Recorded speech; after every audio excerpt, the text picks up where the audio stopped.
The workshop yesterday was really good because we had approximately 17 very enthusiastic people attending it, and they contributed greatly to the whole discussion.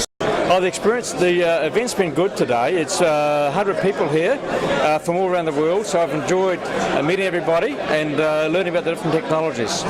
So it's that sharing of the benefits on the grid storage side is a new horizon for all of us. This forum here the last 2 days has been exceptional in terms of the level of talent we've brought together, and very exciting for me. It's my first time to participate in this one in China.